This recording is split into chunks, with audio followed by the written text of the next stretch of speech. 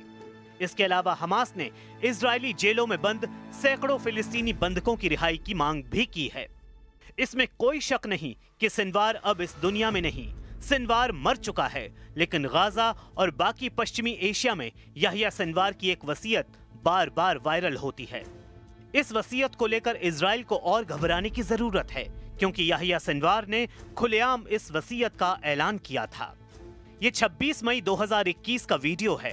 तब Yahya Sinwar ने अपनी वसीयत पूरी दुनिया को बताई थी। उसने बताया था कि इजराइल से नहीं डरता। उसने बताया था कि चाहे F-16 हो या फिर इजराइल की पूरी फौज, वो इजराइल को चैलेंज कर रहा है।